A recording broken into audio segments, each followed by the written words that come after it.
where I go on Tankathon, I don't know, 4 or 5 times a day. Sim. Cooper Flag's a Sixer on first sim. First sim. Look at it. Look at those per 36s, man. 20 points, 12 rebounds, 5 assists, 2 blocks, 2.5 steals. He's already a Sixer. I literally didn't even have to waste any time. Yeah. We have fixed the team. The Sixers, honestly, we talked about in the last episode that the Jazz need more than anyone. The Jazz need Cooper Flag because of their lack of talent and how their rebuild hasn't gone that great. But I honestly do think that the Sixers probably need a 4 who can defend, rebound, pass, score more than any team in the NBA. And Cooper Flag has fixed the Sixers. He's a Sixer, folks. Can I ask you something before we start? Yes. Cat, Josh Hart, they don't have any firsts. They're not trading Embiid. Okay, this is the thing is like, okay, so let's just talk about that real quick. Okay. Because that seems to be kind of it seems to be like, well, everyone's like, well, Joel Embiid might ask out now. And I'm like, what team is trading for Joel Embiid on that contract when he has not even looked like 20% of himself since he's been back?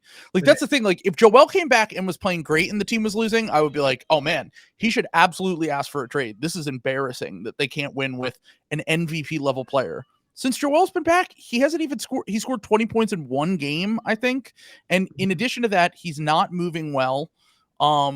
He's clearly not trusting the knee. It also might have just, like, we've talked about this surgery. It's really finicky. Like, sometimes it saps guys' athleticism.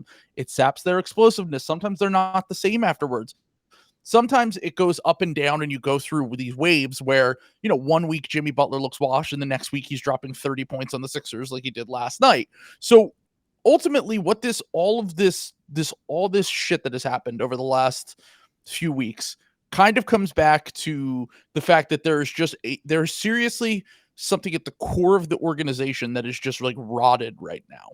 Like, I think part of it is the fact that this team got so accustomed to Joel Embiid carrying them for so many years, and they allowed him to do whatever he wanted, because when you're putting up fucking the most points per minute in NBA history and you're winning 50 games every year and you're getting to the playoffs and everyone's happy, then you can get away with doing whatever you want. Like, people have talked about, like, he'll show up like an hour before games sometimes, some things that were a little bit, out of left field, like things that stars don't normally do.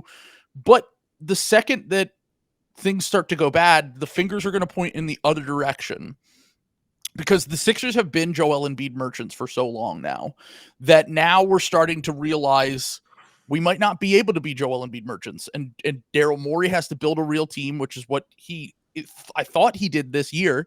Nick Nurse has to create a real offensive system, which I assumed he was going to this year. And Joel Embiid needs to, if he's not the same guy he used to be, needs to adjust to a new role. And he's trying, but he clearly doesn't trust his body. He clearly is not the same guy right now. And the vibes are just going to be weird if the team keeps losing over and over again, despite having all this quote unquote star talent. Not that Paul George has really shown that so far, but you have McCain, Maxey, Embiid, and Paul George. Like, that should be good enough to win games when this team is healthy. Obviously, they have not been healthy at all so far. But long story short on all of this, what it just comes down to for me is the fact that they need to just reprioritize all of the organizational goals. Because ultimately what this means is that if Joel isn't the same, you need to figure out how to build a team around Joel that can win with his limitations. And if Joel gets back to the level that we know he can get back to, none of this bullshit matters. If Joel Embiid was averaging 30, 12, and 5 on 65% true shooting like he has the last 4 years, the Sixers would be winning games. We wouldn't be having this conversation. Like, would they be underwhelming still? Maybe just because Paul George hasn't really adapted and Maxey's been out of the lineup and Embiid didn't start the year healthy, and sure. But ultimately, all this comes down to is if Joel Embiid is that guy, none of this matters. And he honestly would still be able to get away with the shit that he got away with before, because they needed him so badly that they would just let him do whatever he wanted. So ran over. I needed to get that out of the way. I just feel like this season is kind of already a lost cause. Like, you can't start 2-11. Here's the thing. Lost cause, if you came into this year with the expectations that the Sixers had for themselves and that the fan base had for them, then it is a complete lost cause. Because I think there's no chance this team even wins a playoff series. Like, I'm to the point where maybe they get into the playoffs because the East is so bad and they're 4 games back and whatever. But, like, you don't just flip a switch and get to the point where you're, like, knocking off top teams in this East, because you're going to be the 7 or 8 seed. Boston has championship experience. They're still really good. The Cavs haven't lost a game so far. Those are the 2 teams you're going to have to beat in the first round, even if you make the playoffs. Like, the vibes have just been off this whole time. And the fact that it has started this way, like, once again, at some point, I'm sure they will rip off 7 of 10 wins, and they will, they'll look really good, and everyone will be like, oh, well, the East is so bad, it doesn't matter. But ultimately, there's no, like, flipping a switch when you're going into the playoffs. First off, how many games will these guys end up playing together is a big question. Because they still said that they want to do the back-to-back plan, by the way, where Joel or Paul George sits on the second half of a back-to-back.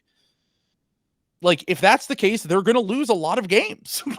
And they're already losing games even with both of those guys healthy. Like, I know Maxey's not in the lineup right now, but ultimately this is going to come down to how many games did those guys play together. I almost think that you have to look at this year as this is the core. That 4 is the core. And that you almost need to look at this year similar to how every team that's had, quote unquote, a year from hell year, where you just have to say, all right, what can we do to make these guys play as many minutes as possible together? Because we're not figuring it out. Like, there's no trade deadline move that's going to save this season. There's nothing that is going to, vault them into contention. Like, Joel getting healthy should be the number 1 priority, and 2, it should be these guys playing as many minutes together as possible, because you're just going to have to figure that out. Okay. Let me go here. Okay. Who in the East are you, like, let's say Joel plays himself into shape and looks like Joel again. Mm-hmm. Who in the East do you think you're dead on arrival playing on the road in the East? Like, who, in the dead playoffs? on arrival in the playoffs, yeah. The Celtics and the Cavs, for sure. Those 2, I think there's just no chance that between now and April they can get to a point where everything is clicking, gelling, everyone's healthy, they've played enough minutes together that they can go up against 2 teams. And, like, once again, I'm still a little bit skeptical of the Cavs in the playoffs, to be clear. I just think that that's a different conversation. Like, I don't know if the Cavs they're going to kill the Celtics with hammers tonight, but, like, I am skeptical of them in the playoffs. I'm not skeptical that they can win a playoff series. I'm not skeptical that they're not a very good team. I'm skeptical they can win the Eastern Conference. And yes, that's a different conversation than can they beat the Sixers, who are a fucking shit show right now and are just really a bad team. And I think the fact that if you were to look at some of the lineup data and, like, try to parse through that, a lot of the times you could be like, all right, is there, like, 1 or 2 players sinking these lineups? And with the Sixers, there's, like, 3 or 4 because they play a lot of bad players. Like, that's another part, is, like, when Maxey comes back, yes, they will play Kyle Lowry less. They're still probably going to play Kyle Lowry. Andre Drummond is still getting real minutes. Kelly Oubre is still fucking up every lineup he's in. Caleb Martin's been a huge disappointment. Like, the only positive silver lining out of this season so far has been Jared McCain. That's it. Like, Yabu. Yabu too. But Nurse dropped Yabu from the fucking rotation last night. That is insane. That is such an insane thing to do. He has unironically been their 3rd, maybe 4th best player this season. And I think that what he has been able to do for a team that needs rebounding, for a team that needs interior size, and for a team that needs a 4 that can space the floor has been invaluable to this team, despite the fact that they've been losing. And the fact that he sat him in that game and didn't play him at all until the end of the 3rd quarter, it just tells me he has no idea what he's fucking doing. And by the way, just to get back to Nurse real quick here, I started the year frustrated with him. I ended the year frustrated with him last year. I just want to get this out of the way. I know Sixers fans are like, are they going to fire him? They're not firing Nick Nurse. Like No. he has until at least the end of next year to get this together, because they're not going to pay two coaches again. They already did that with Doc. He makes $8 million a year. They're not going to, like, if you have to, and I've talked about this before. One of the reasons why I was even hesitant to fire Doc is because I know ownership is cheap. And I would rather have them spend into the tax than have a coach who makes like, marginal upgrades or whatever. Because I think it's more important to have like a good deep roster than it is to have. Everyone knows my theory on this. I think coaching is incredibly overrated. But in terms of what happened with Nick Nurse here, the Discord came up with an interesting theory. First off, Nick Nurse is the one who leaked this. You saw that tweet, right? Yes, yeah, the elephants in the room. Yeah. So a Raptors account dug up old quotes from Nick Nurse where he talked about the elephant in the room. That's like a phrase that he regularly uses. And in the report that was published by Shams today about Maxey and Embiid, it says in there, elephant in the room. And the theory that the Discord was cooking up was, is it possible he saw what Monty Williams did? And said, run me my money. Run me my money. I'm going on tour with Dead and Company. Let's go. Oh, that'd be awesome. He's wants to play. John Mayer around. He just wants to play. He just wants to play a little. I don't know. I mean, here's the thing. Here's what I'll say too. Because I agree that the primary problem with the Sixers is that they don't have enough good players. They play too many shitters, right? I do think that is something you can fix in season, like pretty easily. You know what I'm saying? Like, you can get buyout guys at the trade deadline. It's a lot easier to get guys like that than to get guys who actually fucking like the actual impact pieces. And the one thing I do the one thing that the Sixers do have is they do have genuine impact pieces. They're all just hurt and never playing together. Like probably the least impact piece is probably Paul George, because he's always been, like, at this point in his career, he kind of is a super role player. I think Paul George at this point in his career is effectively a role player. He can't take over the game the same way. He's a super high level starter role player at this point in his career who can he's basically wing Derek White, like at this point in his career, which is not slander. Like, Derek White's a very good player, but like he can't up your ceiling. Maxey is like a ceiling raiser, but needs to have someone who can come in to establish a floor. The Sixers have no one who can establish a baseline level of competence except for a healthy Joel Embiid. And that 100%. Is why it begins and ends with, can Joel Embiid be healthy? And I think that the reason I don't think the Sixers season is over yet, even though it's hilarious that they've started 2-11, is 2-11. Like it's very funny. Like, it's very funny right now. But like the fact is, they found Jared McCain, who is like to give themselves another guard piece. Like, you don't even need Tyrese Maxey to always be good. You can kind of ride the hot hand. You can shore up your end of the rotation. That is like the one thing that the trade deadline is good for, is getting end of rotation guys to kind of shore up your like the end of the rotation and everything. And again, you mentioned this earlier. I really have to hammer it home. The East is so fucking dog shit right now, man. Like, it is I don't think people realize this is the worst the East has been in like a long time. We're gonna have teams that have not won 30 games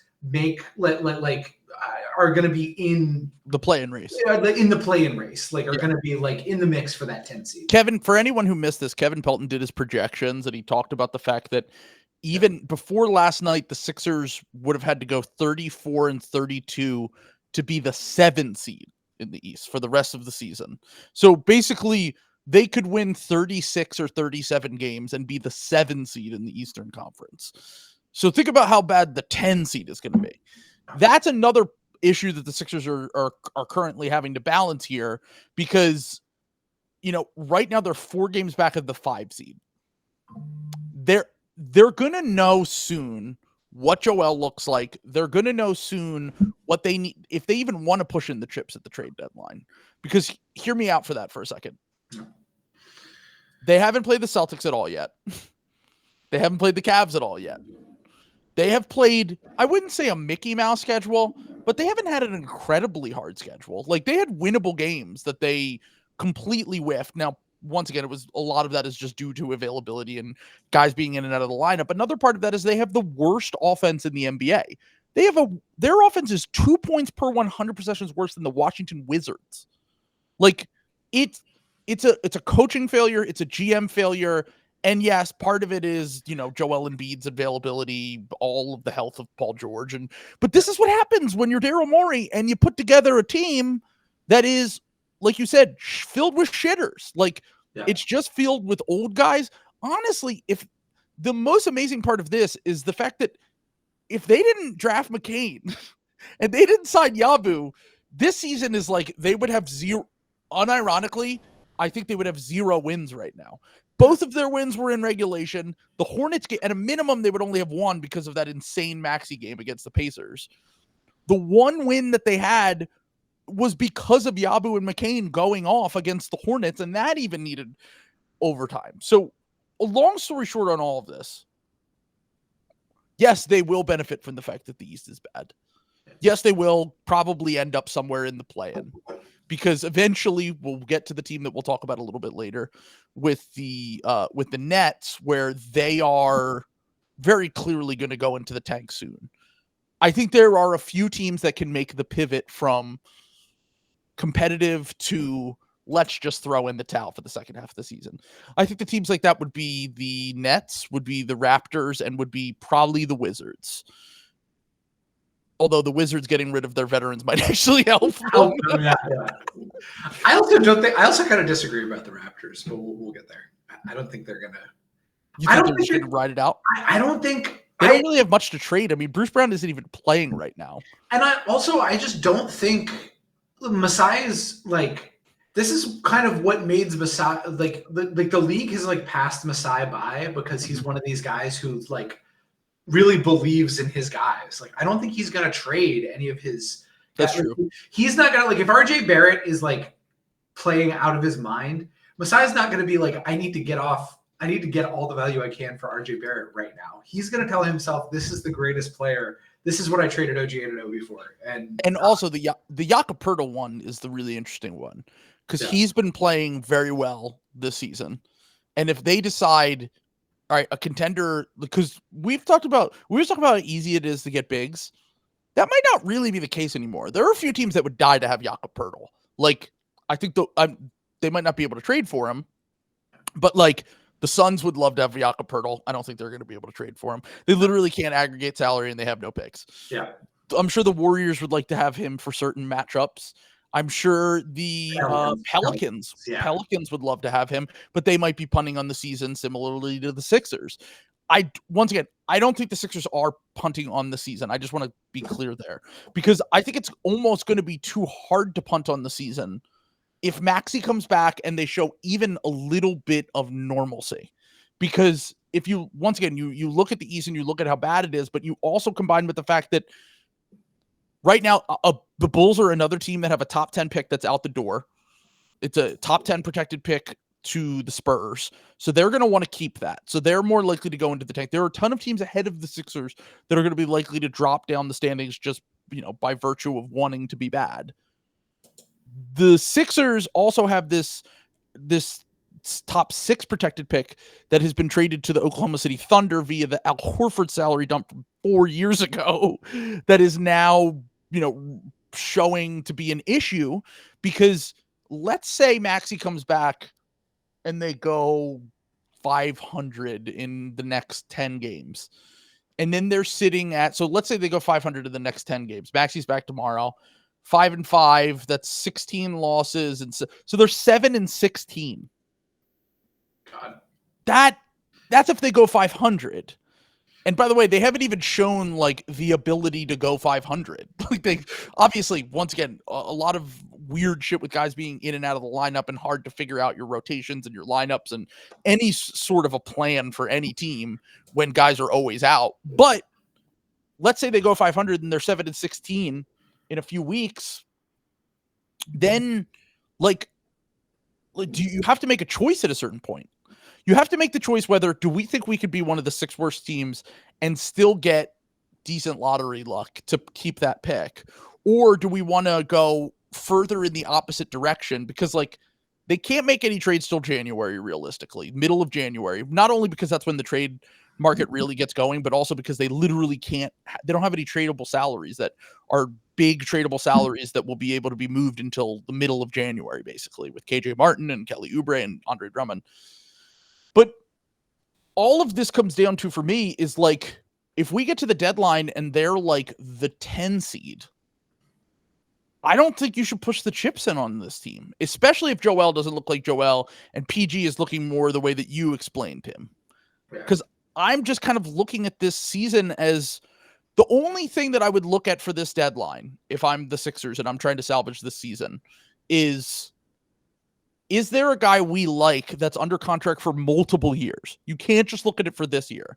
That, like Cam Johnson, for example. Like, do we like Cam Johnson enough that he's under contract for multiple years? If things don't work, we can always trade later. We can trade this guy, or we have tradable salary. Dorian Finney Smith's another guy. He has an option for next year that they could pick up and then trade him for another player along with picks or whatever. But long story short, I don't think that this season is like, I think that this season they're kind of stuck between a rock and a hard place, because that you got to be competitive, but you can't be you don't want to give Oklahoma City the fucking 8th pick in the draft. That's true, but like, here's something else I would say, because like with the picks, it's always a sunk cost. You know what I'm saying? You just gotta kind of do what's best for the franchise. It's really, I think what you need to do, like what you need between now and the trade deadline, what the Sixers need to do is they need to pick some evaluation and say, is Joel Embiid coming back? Is MVP Joel Embiid coming back? Because that's the first and foremost question that needs to be answered. Because if is Joel NBA Joel Embiid coming back? If Joel Embiid as a concept is done, like, then the franchise moves into a new phase. You know what I'm saying? Because contention is done. You need Joel Embiid to contend. Like, that is just that's the beginning and the end. And everything else goes off of that. Everything we're talking about, like, can you compete next year? Well, if Joel Embiid is done, there's not a lot of point in reloading for next year. You know what I'm saying? You need to pivot the franchise in a big way, like away from some of this other stuff. So like, that is like the first question and the kind of the sort of Damocles that's going to hang over the franchise in the interim. Because as you said, nobody except for teams that are similarly in a distressed place, like if the Knicks keep losing or something like that, like, are not going to trade for a possibly compromised Joel Embiid. You know, they're not going to do that. So the Joel also, didn't he sign an extension this offseason too? That's the other thing, is that the next 4 years, Joel and Paul George are both locked up under contract. So that's the thing I've been trying to say to people, is like, this is your core. If it doesn't work, it doesn't work. There's no outs. This is it. It's Maxey, McCain, Embiid, Paul George. No one's taking that Paul George contract if he's playing the way he is. Joel needs to be Joel, and I honestly even think that, like, he would have to be so bad for the franchise to trade him that no one would want him. Is the thing. Yeah, that's the thing. That's the thing. Yeah. And right now, I don't think that they need to think about any of the Paul George. Like, people will throw this out there. All of that stuff is unrealistic. What they need to focus on is, okay, Joel's talked about this, like, and I think one of the reasons why Joel is a little bit lost this year, and I do just want to give him a little bit of breathing room here, despite the fact that, obviously it's not his fault he wasn't ready for the season. I think that he wanted to be ready for the season, but his knee just wasn't ready yet. And he played in the Olympics, and this is just what has happened so far this season. Embiid is not ready for the start of the season. Paul George hurts his knee in preseason. Embiid shoves Marcus Hayes and gets suspended for 3 games. Maxey gets hurt during that stretch.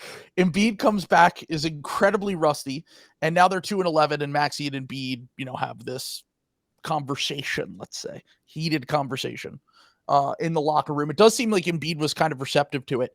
One of the reasons why I'm a little bit empathetic towards Joel right now is just the fact that I think he's trying to adjust to his new knee, like, post-surgery, and he's trying to adjust to the limitations with his body, in addition to adjusting to a ton of new teammates.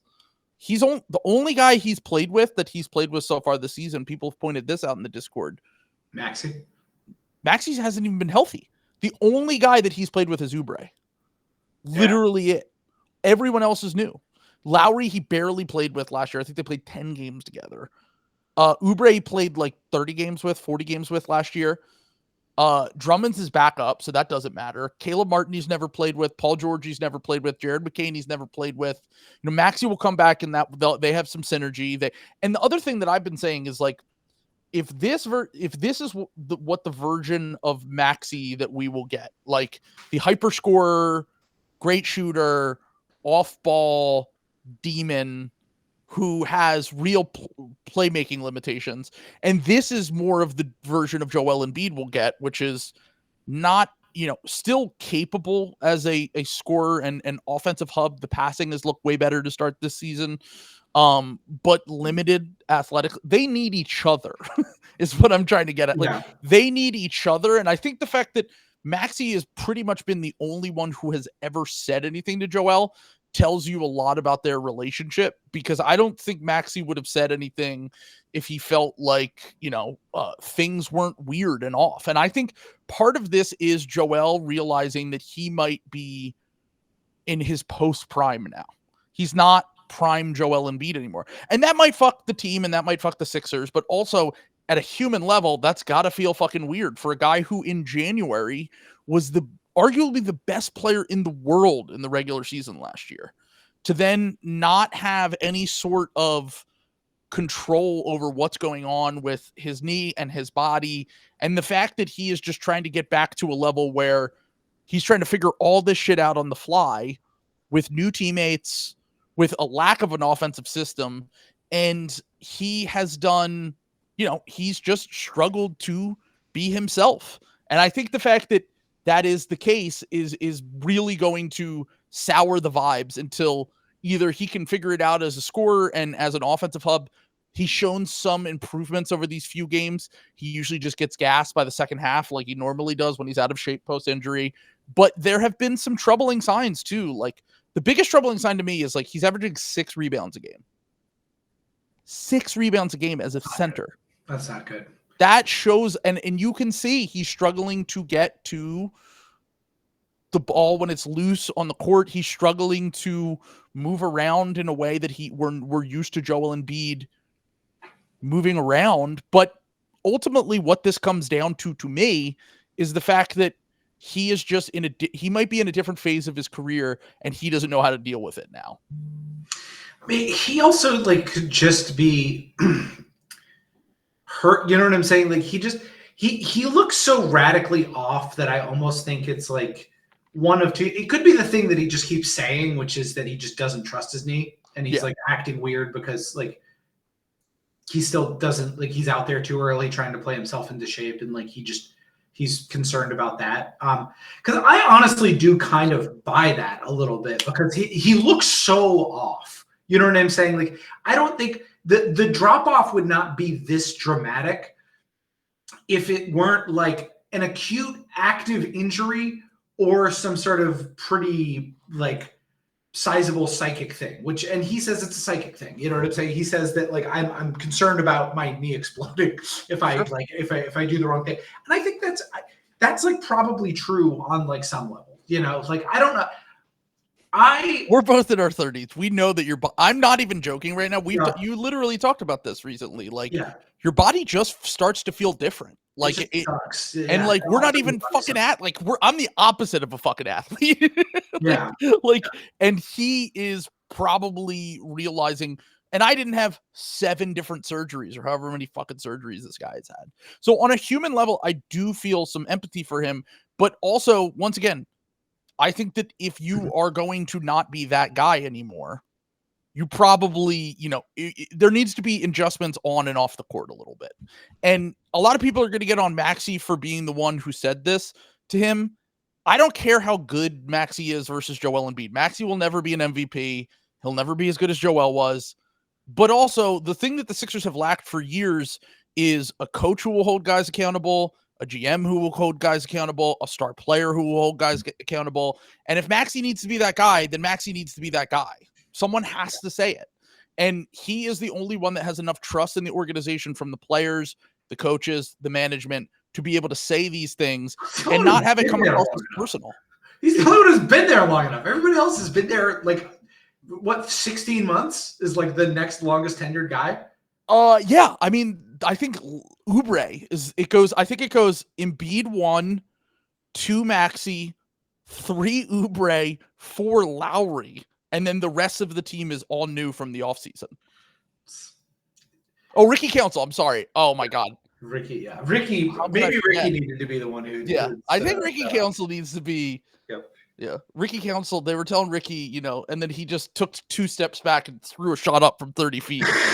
I like the idea of the team meeting. Maxey says all that stuff about him like being late and being on, and there's silence in the room, and then all of a sudden, usually, if you gave me a chance, I could take it. And Jared McCain's just like dancing in the background, like in front of the thing. Turn that shit off. Clearly, the market inefficiency is guards who are happy all the time. Yeah. Because Maxey and McCain both fell out of the lottery and are looking like clear future stars. Well, Maxey's already a star. McCain clearly looks like a future star because I can't believe that, like I said this, if you had told me this before the season, that Jared McCain would have a 5 BPM and the Sixers would be 2-11. That's crazy, dude. Do you know the list of rookies? I said it on the last episode. The list of rookies that have had a plus 5 BPM, and once again, I know it's a small sample, obviously. He will probably hit a wall at some point. But the list of rookies who have had a 5 BPM in their rookie season are Chris Paul, Victor Wembanyama, Michael Jordan, and Jared McCain. Like I would have been like, oh, they're 11-2, and the team is unbeatably good because they have a dominant backcourt and Joel's back, and nope, complete opposite. So once again, I want to be clear. I don't think this is a lost season from, I think that it can be important for chemistry. It can be important for, like, I actually am kind of a boomer when it comes to, if your team is good enough, you have to try as much as, especially when you just signed 34-year-old Paul George and Joel Embiid is 30 years old, you have to try to win. Like, you can't do, as much as I would love to sneak tank and get, one of these guys at the top of the draft that would fit perfectly. And then we basically have a 2 timelines like the Warriors did, but never with 0 titles.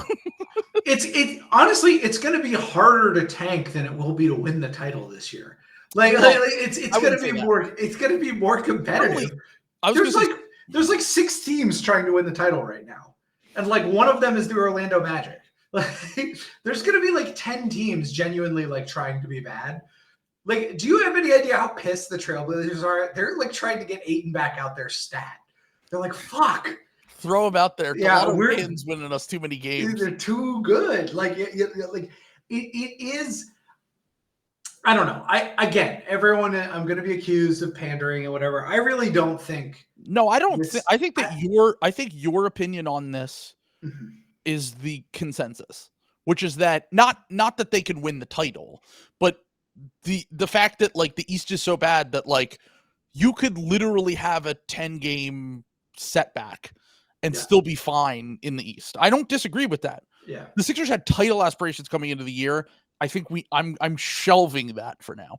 I'm now looking at this year as gap year 2.0, basically similar to what they did last year. And part of the reason why it drove me insane that they did it last year was because you have an MVP candidate in his prime. I don't care that you can open up cap space. Like, I think it's good. I think it's better to have a disaster season in the beginning of the season than to have something like this happen in like February or March. No. The good news is that the Sixers always have great luck from February on.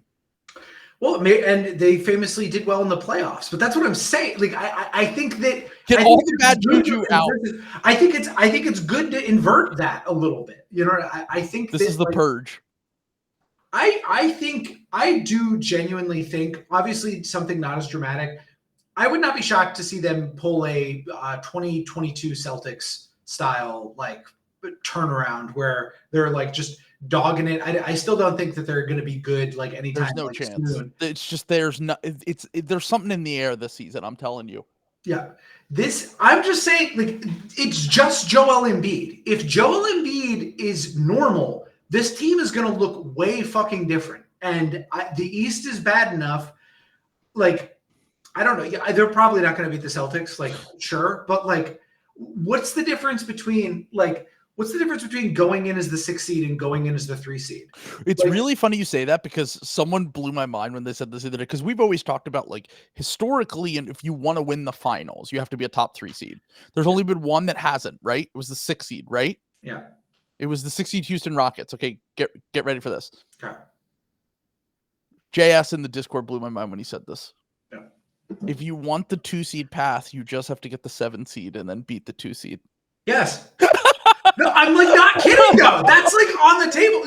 You just have to avoid the Celtics. Like, well, the Celtics probably going to be the 2 seed at this point. I mean, we'll see what happens with the Cavs, but we'll see. I'm still a little skeptical. If the Cavs, like, if the Cavs beat the Celtics tonight, they're kind of stamped. They're probably going to be like the 1 seed because like at a certain point, it's not going to go anywhere. Kenny Atkinson might kind of be him. I think this is what a lot of people expected from the Suns. Is the slow motion. That is kind of a counterpoint to your coaching theory about coaching not really mattering. I stand by it. Here's let me tell you why. What's that? The Cavs have been awesome. The Cavs also won 17 of 18 games during a stretch last year. It's not like they haven't shown levels of competency before. They've been one of the 4 best teams in the Eastern Conference. Now, did I think they were going to be world-beating dynamite? No. But I also think that it's not like if the Cavs were the 8 seed and they were doing this, I would be like, wow, this is unbelievable. Who could have ever the fact that they're as good as they are is shocking to me for sure. And obviously Kenny Atkinson has figured out something with that team. Like I think someone did a whole piece on like basically how they're playing a communist brand of basketball, which just like spreading the ball around. And I'm also a little skeptical that Ty Jerome is Steve Nash all of a sudden. Just a tiny bit skeptical that he's Steve Nash. I'm a tiny bit skeptical that Karis LeVert is prime Michael Jordan for the entire stretches. I also think that certain there's levels to this, right? You didn't even bring up the most important part. What's that? This is from friend of the pod, Kylie. She pointed out that Cavs have won 15 straight since Donovan out-meted Shea. That's the most important metric in the whole league. I think we need to. I'm just saying, like we never had a meet-off up until this point. There was one meet-off, and Chet got hurt. The Thunder are spiraling. They're in trouble, and the Cavs are the best team in the NBA. So that's actually a great point. I didn't even think of that. So yeah. I mean, we thought the Thunder were going to run away with the West, and ever since he got out-meted, it's obviously going to be an uphill battle for them, and the Cavs are in cruise control. It's like winning the Olympics when you outmeet someone. Like Bill Simmons, like talking about that. I like my guys to be able to outmeet someone. When you outmeet a guy, like that matters, House. We've watched basketball for a while now. You need to be able to outmeet someone. You need a better print. I was saying the other day, I knew that Jason Tatum was going to win a title with the Celtics when I saw his print in that ad. You know? You need more print. I'm just saying, like maybe we should start drafting off print. They should list it in the draft metrics, like when they do the measurements. It's perfect. Yeah, there you go. I saw a tweet earlier that said print media is back. Yeah. Oh really? Okay. Oh god. Oh. Sorry, I'm stupid. It took me a second. I was like, print media. I wish I remember who said that, but that was very funny. Anyway, so yeah, long story short on this, bring back gray sweats. Just to wrap up, put a bow on all the Sixers talk here. I think I don't know if you've seen Chiodo. Yes, I have. He is a special talent. We're gonna be telling our grandkids about Chiodo. He says this is our turnaround moment. We're about to go on a run, and if it doesn't work, we're gonna hire Brian Gates, who is a man I've never heard of until literally yesterday. And everyone keeps talking about Brian Gates and how he's going to be the Rob Thompson for the Sixers and turn the season around. They're not firing anyone. It's a disaster start. It's probably not going to be anything more than a scrappy competitive season. If the one thing that is that Will pointed out is that if Maxey, Embiid, or Paul George, either three of those guys get hurt, which the history of Paul George and Embiid, good chance. Yeah, good chance, yeah. If they get hurt at some point this season, we will see the most shameless tanking that you have ever seen in the history of the NBA from Daryl Morey. Not that he really needs to do much with this roster, to be clear. If one of those guys gets hurt, he can already... I mean, he's already signed a bunch of washed fucking Eric Gordon, Reggie Jackson, Kyle Lowry, whoever. But he will go to all stops. He will pull out all the stops to get this team into a bottom 5 record if anything happens. And even if they win 10 of the next 15 games, he will at some point figure out a way to get them towards the bottom of the standings if that happens and keep that pick. They have the easiest path to tanking of anyone, I will say. Did you just say Joel's out for the season? Like boom, there you go. League investigation. They're just paying the fines every single time. They're like, whatever, it's worth it to get Cooper Flagg or whoever at the top of the draft. Sure. I mean, because that's, again, it starts and ends with Joel Embiid. If you want to tank, just say Embiid's out. Like, who cares? Like, and that could work. Like, if the season doesn't turn around, why not? Yeah. Okay. It worked for Sam Presti. I have a perfect plan. If they turn things around, but they're still not good enough, get on the phone with the Chicago Bulls and say, what will it cost to get Josh Giddey? Everyone will be like, the Sixers, they finally got a point guard. Everything is, oh man, they're looking to compete. They got a young player in Josh. And then Josh Giddey comes here and we lose his minutes by 40 points per 100 possessions, no matter who's on the court with him. And we get the number 1 pick in the next draft. That's genius. I mean, that's cinema right there. God, the Josh Giddey. Do you guys have enough picks to get Josh Giddey from pry him out of the Chicago Bulls' hands? Yeah, how many seconds do we have? Look that up. I talked about this the other day, and I was like, it is kind of a brilliant plan to trade for Josh Giddey. Here's the thing: that the Bulls kind of, obviously, you don't want to give up Alex Caruso in this. I just saw the funny. Do you know what the Bulls road record is right now? No. They're 5-4 on the road. They're 1-5 at home. They hate their fans. Awesome. They hate their fans. They hate them. The only team like that in the NBA.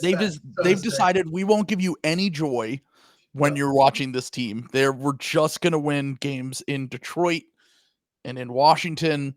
I just want to say this, though.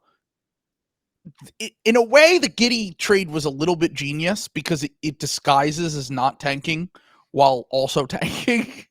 Like, Vucevic and Levine are having, like, bounce back, almost like career years, and they're still losing games because Josh Giddey plays 25 minutes a game.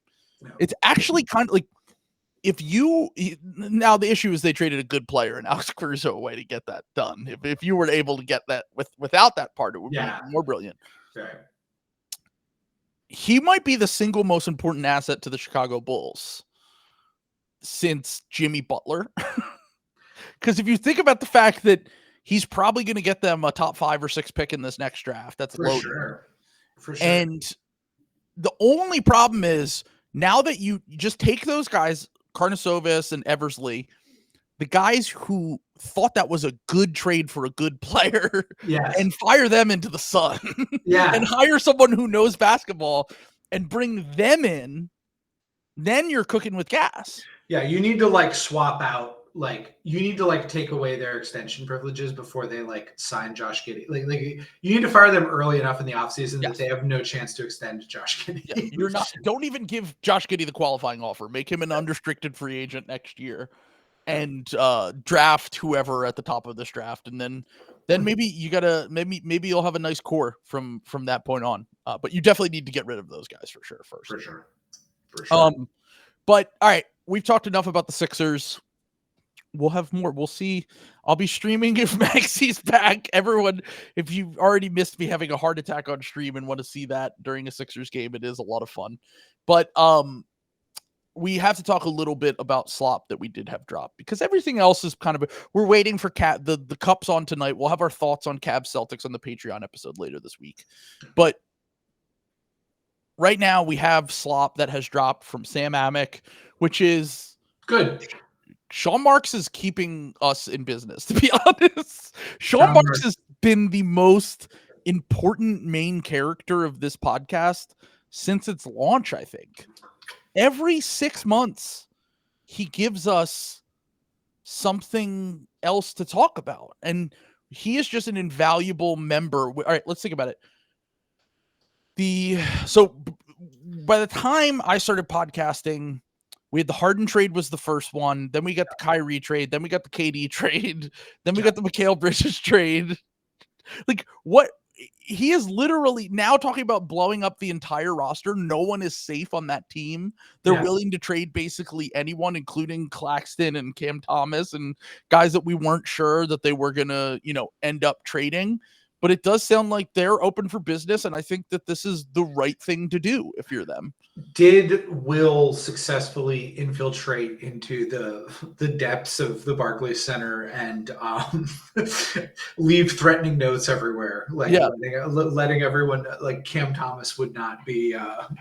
He gave Sean Marks the RFK Jr. brainworms.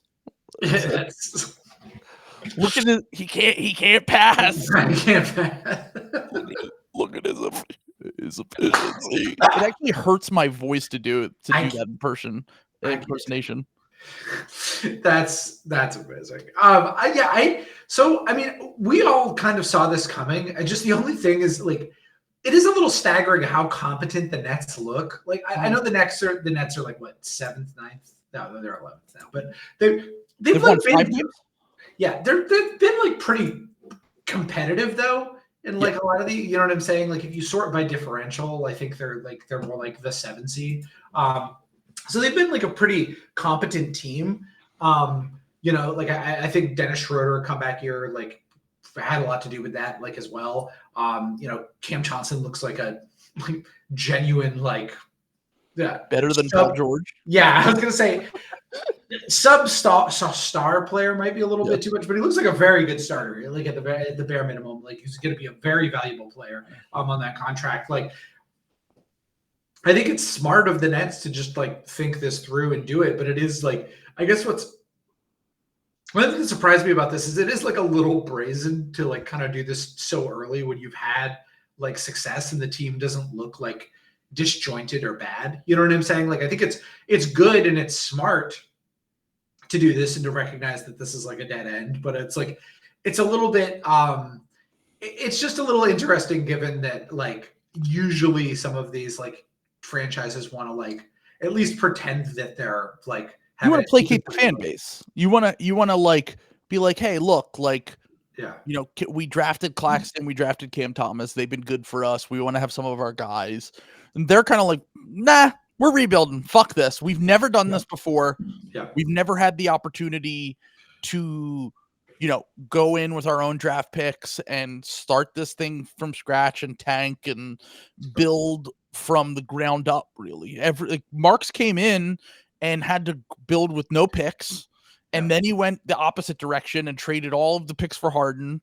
And now we're kind of back to where he can actually do this thing the way that he wants to do it. A slow build over the course of a few years. So what I did was I went through all of the players that could be traded that are like real players for them. And I came up with my 4 or 5 favorite teams for all of those players. So Cam Johnson. Do you want to have any guesses who I have on the Cam Johnson? This could be a lot of teams, to be clear. I thought you were doing a bit. I thought you were doing your beautiful Philadelphia 76ers. No, I actually don't have the Sixers on here because I'm still in wait and see mode with the Sixers. Okay. So I think with the Sixers, I think you need to see whether Paul George and Embiid can play up to a certain level before you push. Because I think it's going to cost. I think that they might get like one good young player and a first for Cam Johnson, or like maybe for a team that's desperate, like a first and a Mickey first. And that's something that I'm not willing to pay as the Sixers until I know what my team is, which I think kind of makes sense. And I think that there are other teams that he would definitely be a great fit with the Sixers. Don't get me wrong. He would be fantastic. Like if we had him, if he was our fifth starter along with the other guys, our offense would be incredible. And right now we have the worst offense in the NBA. So I can't imagine that he wouldn't be great, even if the defense would struggle for sure. But long story short here, I have 5 teams. Do you want to guess who they are? I'm gonna guess the Warriors, as always. They're always in the mix. Warriors are on there. I'm going to guess the Houston Rockets are on there. Houston Rockets are on there. I'm going to guess that the Miami Heat are on there. I did not have the Miami Heat. Okay, all right, fair enough. That's a little bit of a other thing. I'm gonna guess the Dallas Mavericks are on there. I did not have the Mavericks. Really? Okay. No. I had my teams were Memphis. Memphis makes a ton of sense to me. Memphis, Houston, the Warriors, the Pacers, and the Lakers. Here's why with the Pacers. The Pacers are a team that I feel like they kind of made a mistake when I know part of it is the fact that Halliburton has just been kind of ass this year, to be completely honest with you. Like Halliburton has been way below where we expected him to be this season. Well, where you expected him to be, I'd say. So you expected him to average like what 16 points a game? Correct. He's the biggest. All right, actually, you know what? I'm pulling up his stats right now. The biggest fraud we've ever seen in this entire league. 16 points on 38-28 splits. You can't dress like Mr. X from Resident Evil 2 and expect to be a good basketball player. I'm sorry. That's not happening. That hasn't worked since the 80s. I think that's fair, honestly. I mean, yeah.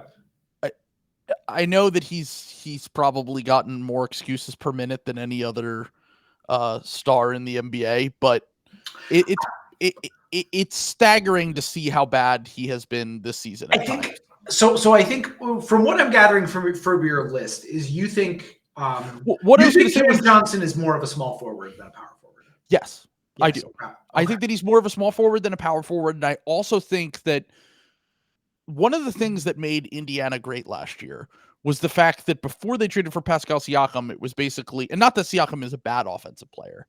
Yeah. But before it was Siakam, it was all offense, all spacing, all creators, all ball handling. Like it was incredibly hard to match up with them. And it still kind of is, but their offense has been middling this year. They're 16th in offense right now, I think, on cleaning the glass. Yeah.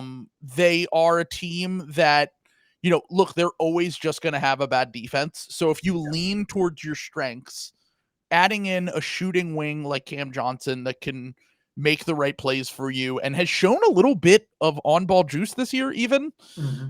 I mean, I don't want to get fooled by it because I don't think he's like an on-ball creator or anything, but I do think that he can be a quick decision maker that hits a ton of shots, can get downhill, make the right pass. He's fairly athletic. I know his defense isn't great. Like he's not a great on-ball defender, but he's a smart team defender. And I think that like he would fit on just about any team in the NBA. So the Pacers are the one that I feel like I have to justify a little bit. The other thing that I was going to say, yeah, he has 40 assists to 6 turnovers all year, Cam Johnson. He's shown that he can actually pass pretty decently. He protects the ball, and it's part of the reason why a lot of these analytics really like his game as opposed to other wings who are kind of in his mold. So Memphis is a team that has just a completely empty, disastrous salary in Marcus Smart that they could just salary dump to the Nets. It's not true. It's not true. I mean, that would be a great trade for the Nets because they could trade one of the winningest players in to a franchise that will actually use him correctly and not play him small forward. So, yeah. What? What are you They trying play to say him at here? the three. He's not good as a three. Like he can't play at the three. Like that's the worst. It's always been the worst position for him. And it's because they don't have any good wings. So I actually think I'm wondering if Jalen Wells being as good as he is so far to start this season is going to make them say, we can find shooting. We don't need to trade for Cam Johnson. But I do think that if you did a Marcus Smart for Cam Johnson trade and then Memphis threw in picks, that would make Memphis a lot more competitive. it would. I think if Cam Johnson, I always kind of operated as that Cam Johnson was like more of a power forward, but you're right that he does have like wing.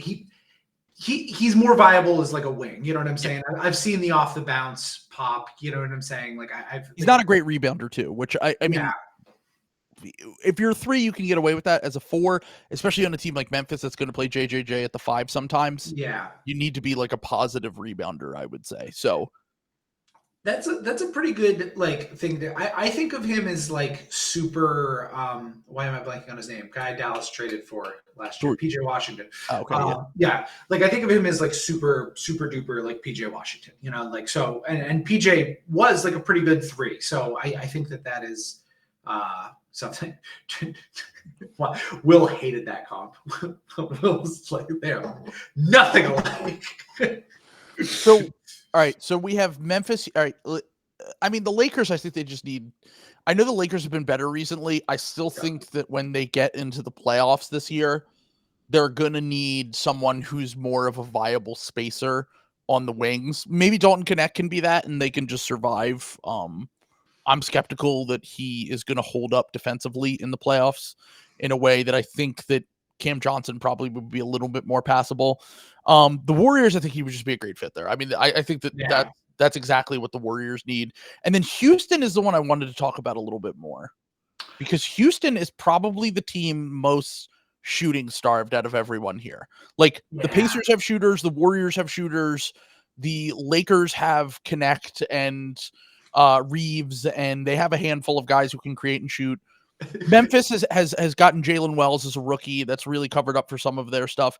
Houston is just like kind of a spacing nightmare, but makes everything work because they generate so many extra possessions through steals, blocks, and offensive rebounds. Well, it's so funny because like every other team we've listed needs Cam Johnson like positionally. Like they need a big body who can like do some of the stuff, attack, rebound, everything like that. Whereas like the Houston is like the only team in the NBA that just has like they don't need wings. What of wings? Yeah, that are like, and they have all the different flavors of wing. Like they have the ultra athletic playmakers, like Amen, and they have ultra garbage men like Tari Eason who are like expanded into a new role, and they have bad top 3 players. Dylan Brooks. we said different. Unironically, did you know that his on-offs are like insane this year, and he's actually really good? I actually did because I started looking at 3-man units like for the NBA, and like I think it was 4 of the top 10 were all different Dylan Brooks centered Houston Rockets lineups, but with like different players, which I thought was like very funny. And you can also then you also have the other type, the top 3 wing who's bad in Jabari Smith Jr. So, but I think with Jabari is like I actually said this earlier. I feel like his issue is that he's not really a wing. So people want to say he's a wing, but he's kind of stuck between being a wing and a big, where like he's a good rebounder, but he can't move in space like a wing. Yeah. And like he's kind of stiff. Like he can't really guard in the perimeter. He can guard interior, but like he's a tall guy who could shoot. So he automatically got slapped with the wing label. He might just be more of a flawed big that can, make teams work and lineups work eventually. But I don't really know if he is like a prototypical wing. Like I don't know if he's quite athletic enough and like enough of like a guy who's good enough with the ball in his hands to make like decisions to be like a wing. But I mean, think about like if you started with that, if they were able to trade for Cam Johnson in some capacity, they have a ton of picks. Also, this is the kind of trade that like the Knicks made for years that we always liked, where it was like, oh, like the Knicks just made their team better. Like they're not, breaking the bank to trade for Josh Hart or for OG Anunoby or whoever, but they're just making these small incremental moves to make their team better. And then a year from now, if a star becomes available, they can always package those things together and trade for the star.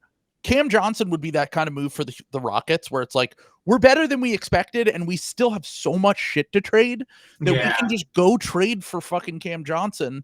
And then we have, we could start, they're going to start Jalen Green. Whatever. We've had the Jalen Green combo 100 times, but, Fred VanVleet, Jalen Green, Dylan Brooks, Cam Johnson, Şengün, and then you just have like a massive bench unit that comes in and just wrecks games, and Amen and Tari.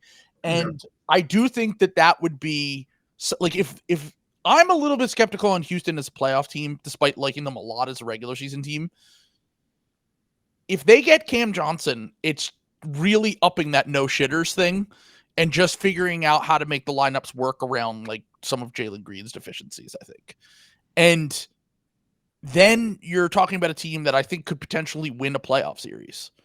And that would be huge for this team that like their whole core's 24 and under, 23 and under. Like, so I would love that for Houston. I think that they should be aggressive in trying to they shouldn't break the bank. They shouldn't go crazy.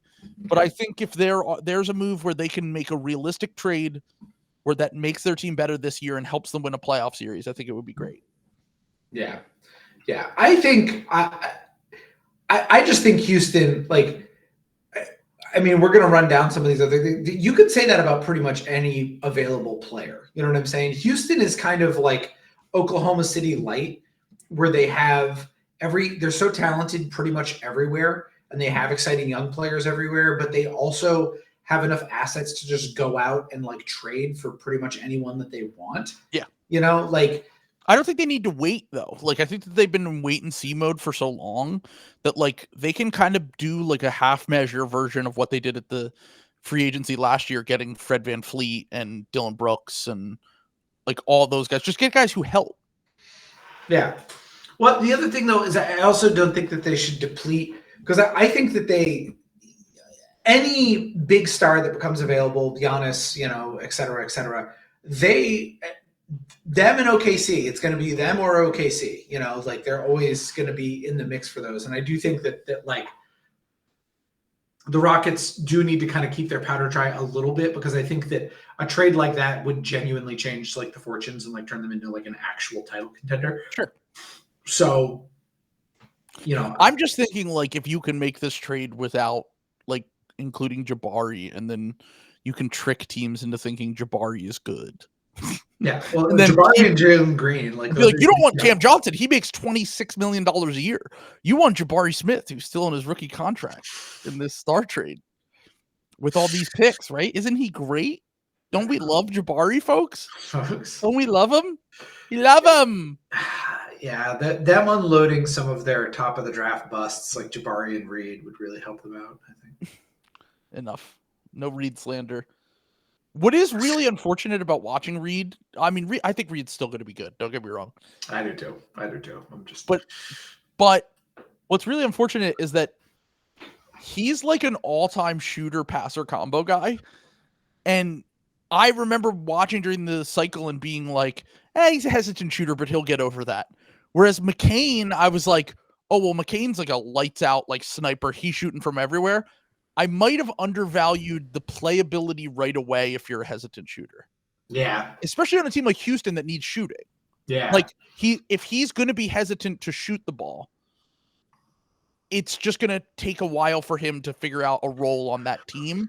Yeah. And like McCain immediately could impact because he's going to come in and put up 10 threes in a game. Yeah. And that's just, if you're a small guard, you have to be able to be willing to do that. Yeah. If you want to be an impact player right away, but long term, I still love Reed. Like, I don't think anyone with his feel and touch, they rarely ever fail. And if they do fail, the level of failure that it is still like they're an NBA player. They're just not, maybe reaching the levels that we thought they could for sure. So, all right.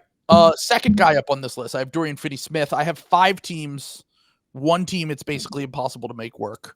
There's really 2 teams that it's impossible to make work for Dorian Finney Smith. The Bucks and the Suns. Yeah. But they would kill to have Dorian Finney Smith. Yeah, for sure. Yeah. So I have 4 other teams. Well, let's just get the obvious one out of the way. The Mavericks. Mavericks, we already talked about that. I think he knows how to play with Luka. It just makes sense for a team that always makes a trade at the deadline.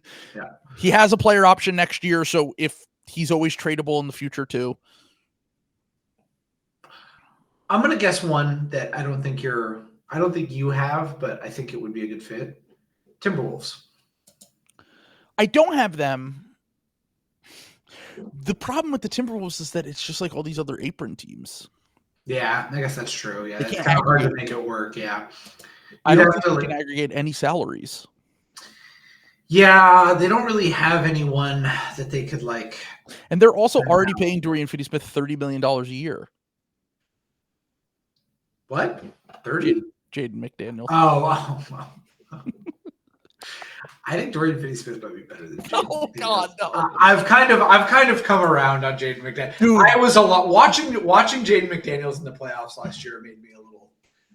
Watching Jaden McDaniels in this regular season has made me alarmed for him. Yeah, I like at least Dorian Finney Smith would shoot. Like Jaden McDaniels is like kind of sneaky, like he's kind of like Marcus Smart, where he's like, can't really.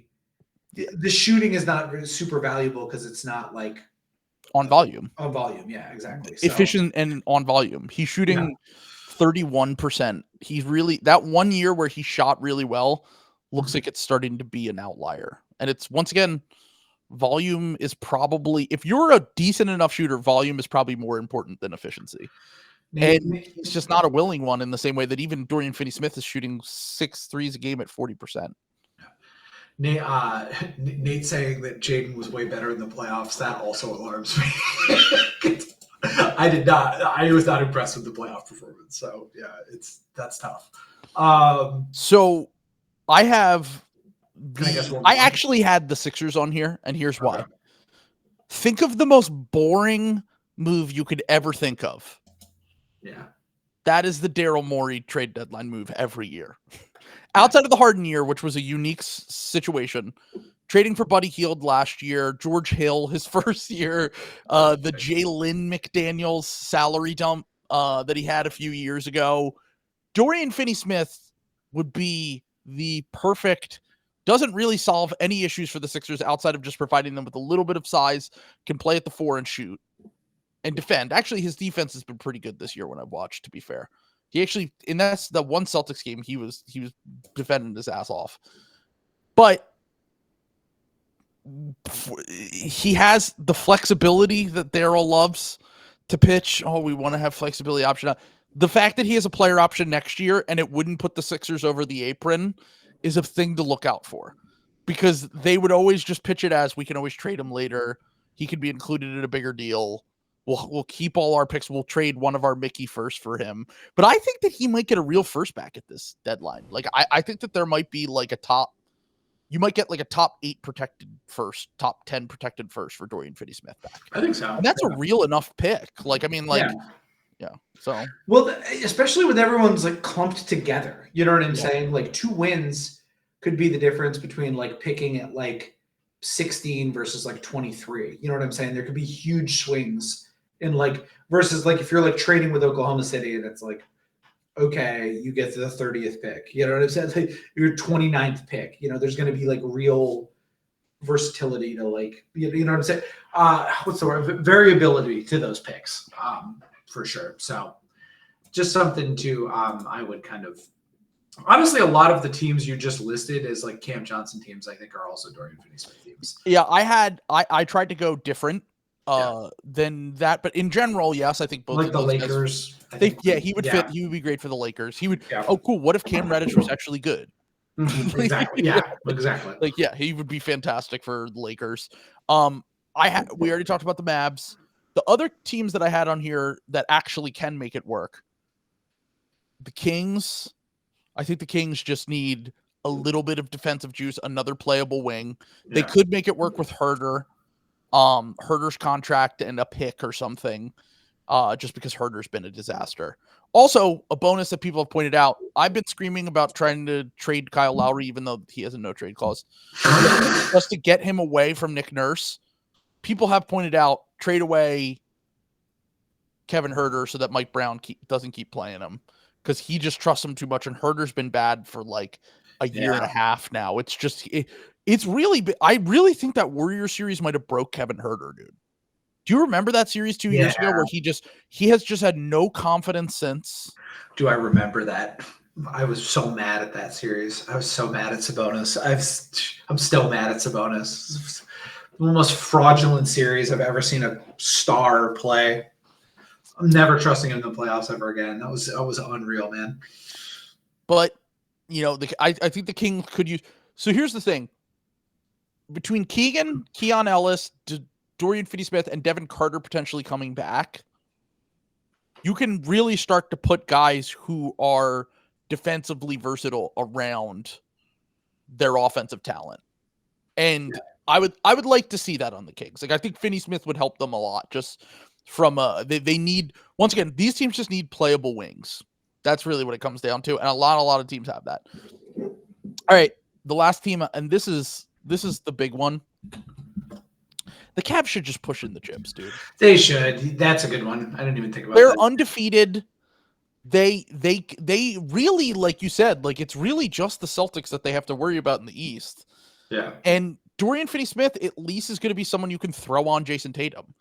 No one's going to stop Jason Tatum, but you can capably slow him down in a way if you have a guy like Dorian Finney-Smith that can stay on the court offensively. And I think that they should seriously consider it, because I think they have one far out pick that they could probably add like real protections to. They have a guy like Jalen Tyson who isn't even going to play for them. Maybe the Nets like him. I don't know. And then they also have a bunch of guys like Strus hasn't even played yet. I forgot about that. Yeah. Like maybe they could come up with some sort of package where they can bring in Dorian Finney-Smith just to be the fifth starter on that team. Look, maybe Okoro's actually really good now. I'm skeptical. Once again, I'm skeptical of all the fringe Cavs guys. Yeah, I just am. Like maybe I'm the Karis LeVert wheel of random outcomes is like they've all made elite. No. I believe in their core four for sure. The fringe guys, it's still TBA for me. Like, I just don't believe Ty Jerome's a 70% true shooting guy. I'm sorry. That just doesn't happen. Like, at 27 years old. It's literally never happened in the history of the NBA. And people used to yell at me when I used to say playoff Jamal Murray was fake, because there's never been a player who was a top 40 player that becomes a top 15 player, a top 12 player in the playoffs. And guess what? That's also the case. Like, historically speaking, we have never seen this before. I'm fully ready to take the L if that is the case with Ty Jerome and these other misfit toys that are on the Cavs. But they've been playing great. Who cares about my opinion on them? All right. So Nic Claxton is the next one up here. I had a really hard time with this one. Finding a team that could use Nick, which is weird because teams need centers. Yeah. But if you want to trade for Nic Claxton, first off, you have to be able to match up $25 million on his contract. Yeah. And a lot of teams can't do that. Like the Suns cannot do that. They can't aggregate salary. Can I tell you my team? I have a team. I think the Hawks. I have the Hawks on here, but they just don't have spacing. How can they make it work with Dyson Daniels, Jalen Johnson? Ricochet can't shoot. The same way they make it work with Clint Capella. I mean, look, is he an upgrade over Clint Capella? Absolutely. Yes. Yeah. I'm not denying that. Yeah. You can't give Trae Young no spacing and say, go cook. Look at his numbers this year, dude.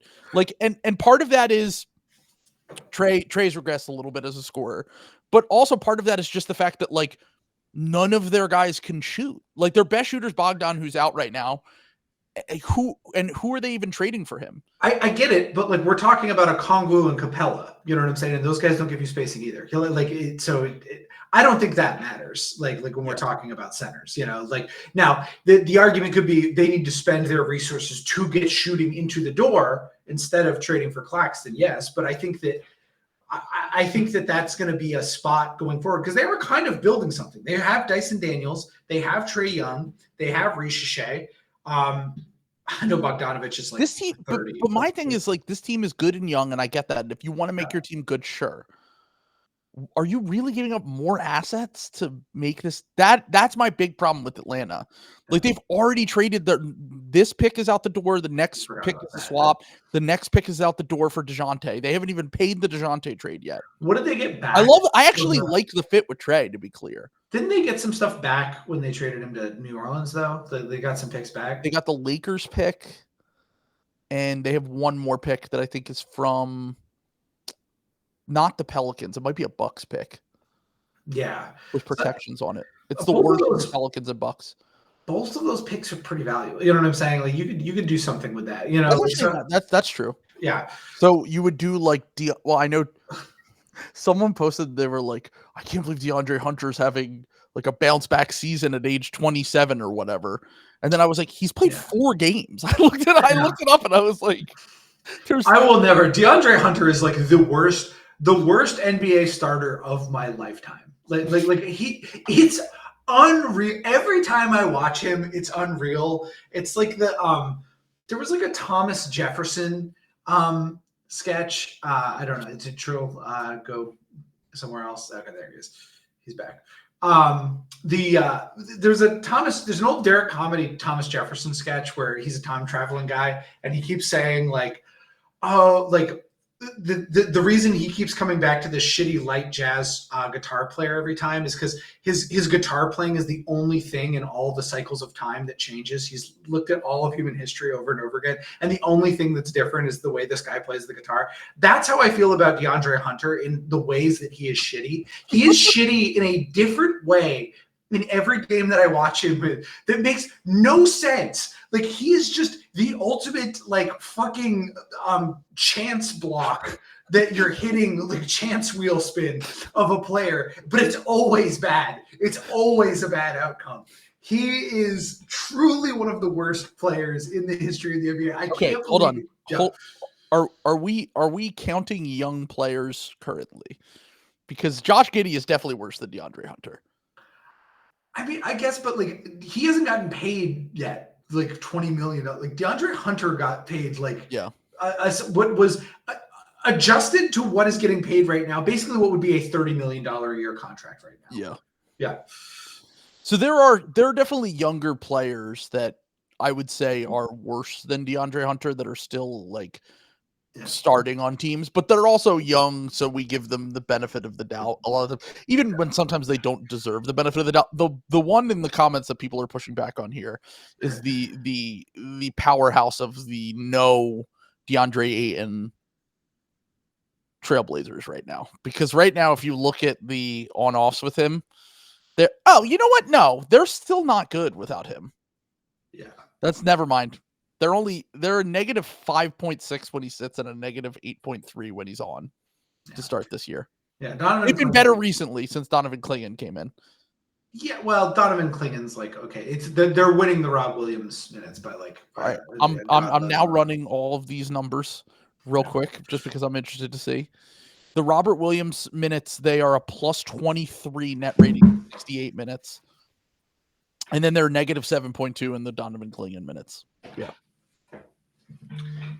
It's going to be a fucking movie. It's going to be a fucking movie for the 9 games Rob is healthy, man. You watch out. The Sixers are trading for the deadline. They need another guy with one knee. Another big with one knee that that was another like truth that I need to spit out there. Mm-hmm. Kyle Lowry had a great career. He's been one of the worst players on the Sixers this year. I'm done trading for guys who were good on the Celtics, the Raptors, the Heat, the Bucks. Find someone else, okay? Because it's getting to the point where I feel like it's a conspiracy against the Sixers at this point. So, anyway. So back to you're right though. The Hawks could definitely use Claxton. I'm not because their defense is terrible, and they have Dyson Daniels. Dyson Daniels has been, I think, the best individual perimeter defender in the NBA this year by a mile. Yes. Dude, he's like it's not close. He's on pace to break the steals and deflections record. The defensive player of the year race is like him and Wemby. And they have the 22nd defense right now. Yeah. And people have talked about the importance of rim protection. And I don't disagree there, but I will say I think it's harder to find a Dyson Daniels than it is to find like a decent rim protector. Like it's easier to find him than it is to find, or harder to find him than it is to find like a Walker Kessler, for example. And I'm going to advocate for Dyson Daniels just to retroactively make the smart defensive player of the year look better. All the same arguments. Bring them back. You're absolutely right. It is harder to find by the way, player. You know where Alex Caruso, who had a legit case for defensive player of the year last year, finished in defensive player of the year voting last year? 7th or something insane like that. He finished 10th. Oh my God, dude. There's no way there were 10 defenders in the NBA that were better, or 9 defenders that were better than him. There were guys who were taller. Sure. So here's my thing. I think that I think that people underestimate how good on defense you have to be in order to be a starting level NBA guard that is a defensive first player. Dyson Daniels is joining a rare crop of players. Like, outside of the Magic's guys, the Celtics and the Thunder, most teams don't have starting level guards. They need offense from their guards usually. And the fact that he is a starting level guard as a defensive first guy and is still very raw on offense, he can't shoot still. He's really just being used as like a downhill threat for them. That's how good his defense is. And I think the fact that if they were to add in Claxton, yeah, I mean, they would be cooking. Like, I don't even care about the offense, to be honest. Even if their spacing was dog shit, they could, like, really what they would need is they would need Richeche to make a leap as a shooter.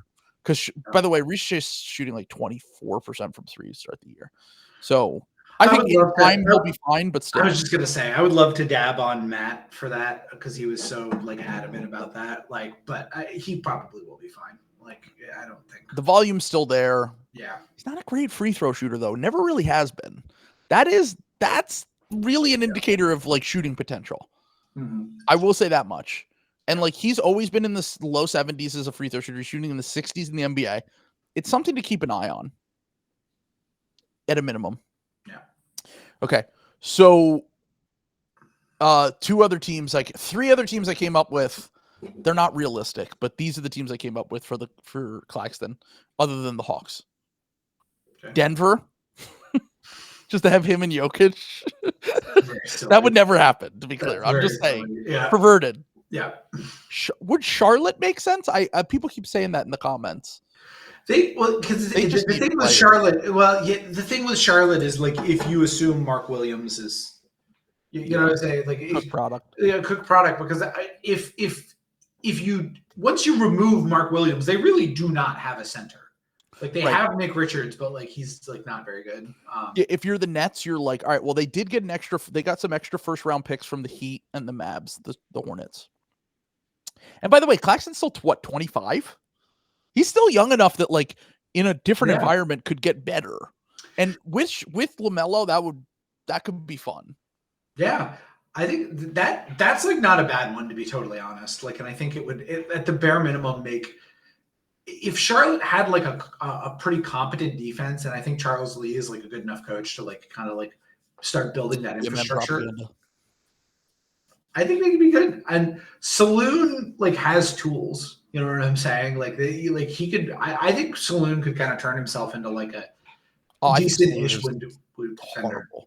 I mean, he's horrible right now. Like I think he's not an NBA player. I'm putting my money on him. I'm saying him and Cody Williams are the no-hopers from this class, in my opinion. Oh, come on. Based on the first, he's better than Cody Williams. Is he? Look at his stats. I'm watching him though. It's not the same as when I watch Cody Williams. When I watch Cody Williams, it's dire. I mean, the thing with Cody Williams is oh my God, dude.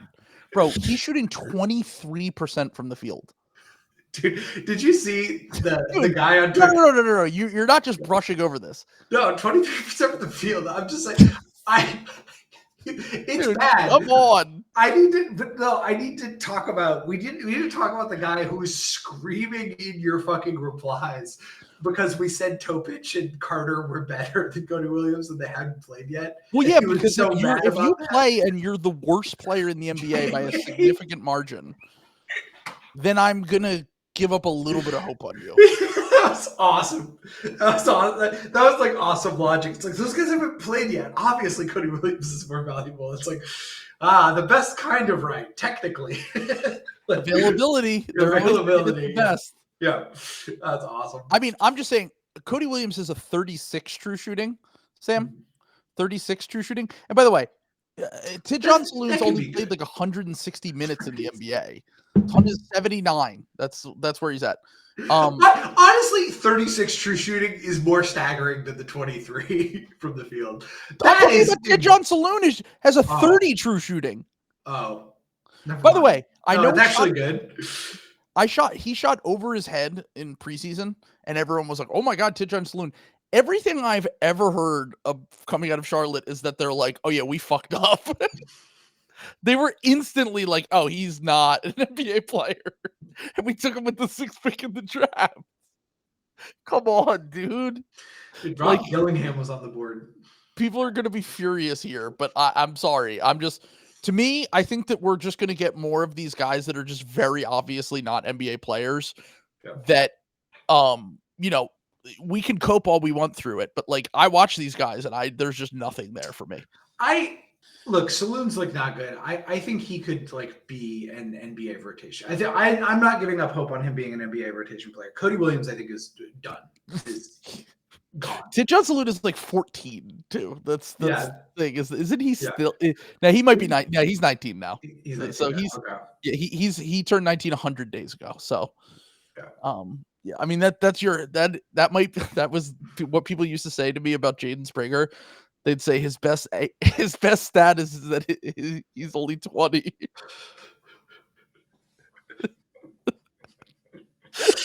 His birth is his best stat. I never want to root for guys to be bad, but I'm sorry, it is a lot of fun to shit on guys. Unfortunately, it's very unfortunate because I think that a lot of guys should be given grace as rookies. Yeah. I didn't like Richeche that much as a prospect. I feel like I've given him a ton of grace despite the fact that he's been not great as an offensive player to start, despite being drafted to a good offensive context. Yeah. But when you watch him, you're like, oh, this guy's going to be an NBA player. To me, it's staggering how little I notice Cody Williams and how out of place Tidjon Saloon looks on an NBA court. Those are the two things that I've noticed when I watch those two. But yeah, anyway. There's still a World War II soldier fighting in Japan in the comments right now, believing in Jaden Springer. Let's go. More power to you. Yeah. To be fair, Jaden Springer and Evan Turner have given me so much, and funny enough, they both ended up on the Celtics. They've given me so much PTSD from summer league and preseason games that I projected all of those insecurities onto Jared McCain, who I was like, oh man, he doesn't look athletic enough. He does whatever, blah, blah, blah. And Jared McCain instantly proved me wrong. So there's plenty of time for all of these guys to make up time and make me look like a fucking idiot for this. But I'm just calling it how I see it. I'm going him Bontemps mode. I don't care about what people get wrong about Tim Bontemps. If you look at the comments on the Hoop Collective, YouTube, and Spotify, they're all mad that he has agendas and they think that he has agendas against their team. But he only calls it as he sees it. And this is my thing. And the reason why I like Bontemps is that Bontemps was hyping up the Sixers all offseason. And then they started bad and he completely pivoted and said, this team is fucking losers. They suck. And he's just going to call it how he sees it. And that is everyone deserves to be a little bit more like Tim Bontemps. I did the exact same thing with Bontemps when ESPN deployed him to cover the Celtics. He was part of the Kyrie Irving Celtics coverage. Sure. And I thought he genuinely hated the Celtics. And I was so mad at him. I thought he had an agenda against us. And then I figured it out a year later. I was like, oh no. When I saw him hating on everyone else, but then agreeing with, he literally is the only ethical sports journalist because he will just say exactly, he's the only one who will actually say what his actual opinion is because everybody else is trying to massage like, oh, their agendas and protect their like things or whatever. Bontemps will get out there and say, and Cody Williams looks like the worst pick I've ever seen in my entire life. This is a man who should not be entitled to life as we know it. He should be locked in the box and sent into the prison realm in Yu-Gi-Oh! And then you'll hear like Windhorst going, okay, that's not all right. All right. No, I'm serious. I think that this man shouldn't have life anymore. I don't think that. I think he's waived the right. Joseph Smith should come down from Mormon heaven and kill Danny Ainge for making this pick. It's a disgrace to the Mormons. If I were in this front office, I would be scared to walk down the street because I think fans should be able to kill them. Straight up. It's not a joke. It's something that I've observed.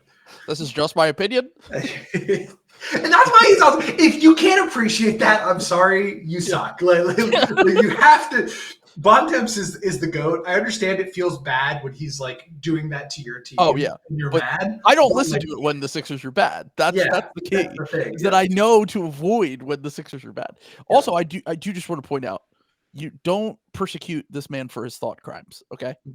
You know, he has thought crimes, and we're all allowed to have thought crimes. Sure. By the way, the last team, I know you're not a fan of this. Oh, I had two more teams for Claxton. Okay. The Lakers, I know you're not a fan of the fit. I actually kind of think that they would be able to figure out to have like a pretty dominant defense with that fit. And then the Spurs, Wemby and Claxton on the front line. I mean, they play Zach Collins. Why the fuck not? Yeah, Zach Collins is probably the worst rotation veteran player in the NBA. Yeah. Like, just send him like to apply the logic I was just applying to like the Clint Capella Okongwu front court. Yeah. Same thing. You know, like if you put in Claxton for the Collins minutes, like absolutely. Like their defense would be awesome. You kind of unleash Wemby as like a rover. I think you would. Who cares? Because the Spurs are bad right now. I think eventually, when you like actually want to be good, you would need to have a center who could absorb a little bit more contact and was a little beefier. Because those two guys are both like pretty. Yeah, a Jokic matchup would not be ideal for that. I mean, to be clear, but just from a pure switchability standpoint, rim protection standpoint, help defense standpoint, Claxton and Wemby on the back line. Oh boy, that would be fucking generational defense. I would love to see that. All right. So last two players here that could possibly be traded that are really, recognizable names.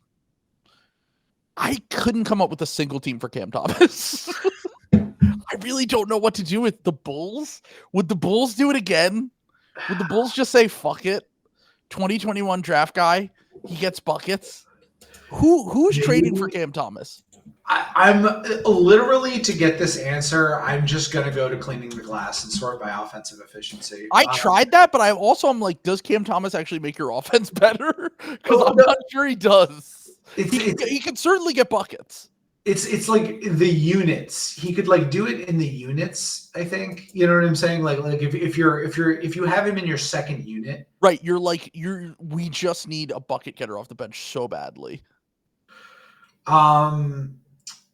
Yeah, I mean, like maybe Washington gets him to like have no chance, dude. Have someone kind of underneath the no way. Learning under Jordan Poole and Kyle Kuzma. Yeah, learning under Jordan. I studied the Blade. There really is like no one, man. Like, he's the hardest player because I do think that like Phoenix is like the only team I can think of. They don't need him. That's like the opposite of what they need. I don't know. He makes all right. So the crazy thing about Cam Thomas is he was a late first round pick. He only makes $4 million this year. It's kind of crazy, dude. How about this? Hold on, wait. I have one. How about Minnesota?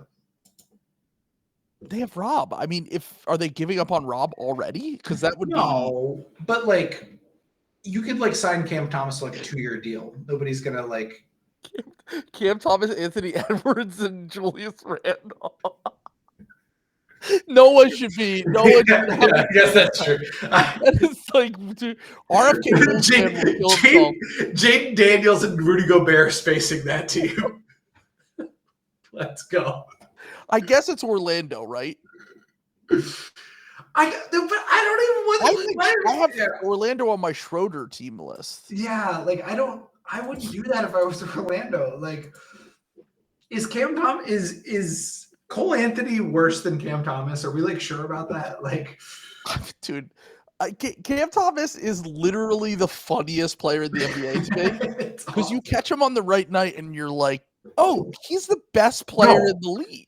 I have it. Denver. It's Denver. It's got to be Denver. Oh my god. New Bones Highland just dropped. Jamal Murray replacement. Yes. Yes. Let's Denver. Go. Yes. Denver. Think about it. Like that. I don't have anything to trade though. You want something for Cam Thomas? Come on, Sean Marks. I think the Nets will want something. Yeah. Even if it's a Mickey first, or if it's like a Zaire Williams style trade like they just did. Cam Thomas waving off Jokic out of the post to isolate Jason Tatum. That's gonna be honestly Cam Thomas taking over because Jamal Murray's washed now.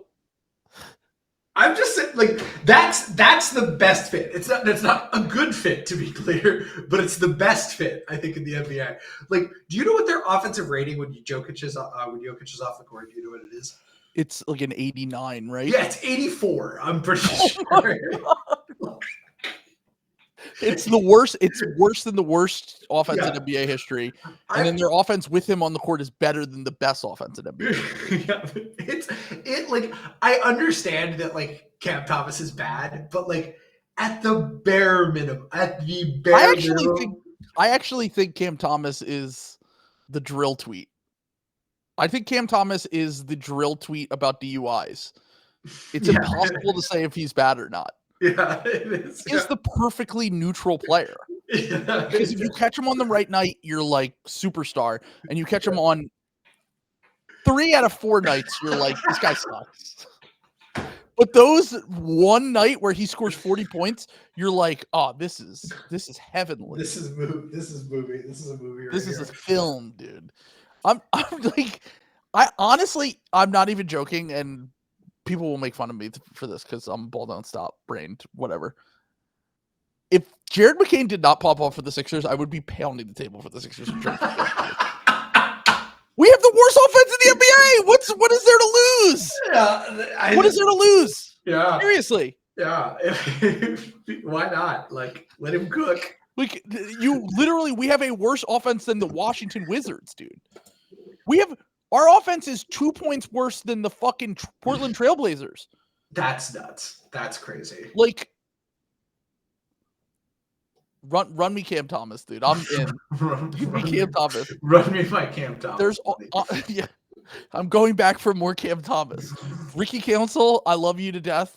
Go cook in Brooklyn, dude. Ricky Council for Cam Thomas, and I think we need one more veterans minimum. We can make that trade happen right now. One more. Let me run one more for you. Dude, hold on. Cam Thomas is averaging 25 points per game on 60 true shooters. That's insanely good. He's just only good at one thing. Just one thing. He's so good at that one thing and nothing else. It's gonna be awesome, dude. He's fucking unreal. What if the Bucks got him? That would honestly scare me. Because I feel like he would go there, and I would be. No, Doc loves bucket getters, dude. Yeah, Doc would play the fuck out of it. 3-team trade, Dame to Miami. This is perfect. Cam Thomas is the Steph Curry of Norm Powell's.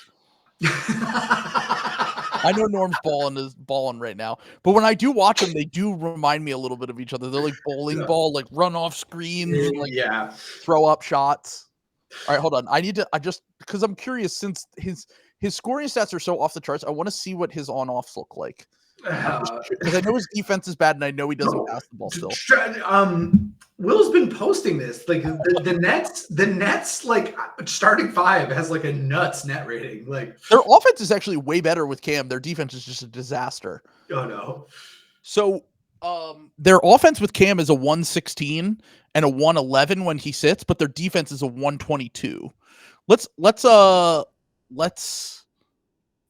All right. What's the net though? I'm running it with Ben Simmons. Hold on. Okay, so Cam. Oh no, this does not help Cam at all. Actually, never mind. Okay. We're moving on from that. Yeah. Ben Simmons is actually winning the minutes by a lot without Cam Thomas. Oopsie. Either way, Ben innocent. plus 17 net rating in 47 minutes. Is Ben such a good assist man that he's turned Cam Thomas into a 25 points per game? No. They're a minus 10 together. Oh, and then they're a minus 1.4 with just Cam Thomas, no Ben Simmons. With Ben Simmons and no Cam Thomas, they're plus 17 in 47 minutes. So plus 17 per 100, which is very good. But I don't think that's real. I can't wait for Ben. Ben is going to be legendary on the Bucks next year. Oh God, yeah, he's going to go play for Doc. Yes. Doc will bury the hatchet. Doc doesn't care. He's a politician, man. That's true. That's very, very true. Yeah. Okay. All right. We have one more, and that's Dennis Schroder. Do you have any teams that you think Dennis Schroder will be good for? You brought up the Magic. I think. All right, hold on. All right, Will sent me this. Okay. Here are the players that are averaging 25 points per game on at least 59 true shooting this year. Ready? Okay. Shai Gilgeous-Alexander, Nikola Jokic, Jason Tatum, Karl Anthony Towns, Giannis, Anthony Davis, Kyrie Irving, De'Aaron Fox, Donovan Mitchell, Dame, Anthony Edwards, and Cam Thomas. He's so good, dude. I'm telling you, it's impossible to say if Cam Thomas is bad or not. He is the ultimate. Does he help your team? Maybe not. Does he do amazing things that only superstars do and all-stars? I literally think that he is going to break everything that we think about basketball. God, dude. He's the one, dude. He's like, it would be so funny if he was actually good. Could you imagine if he actually turned out to be good? Like, dude, I hope a team trades for him. And so the funniest outcome there is the Lakers trade for him, and then Lakers fans just, oh my God, Lakers fans with Cam Thomas, dude. They would. They would like forget about it. Woody getting dropped, Austin Reeves. I don't want to play with you anymore. They would be like, Cam Thomas is untouchable in all Giannis discussions. Incredible. Whew. All right.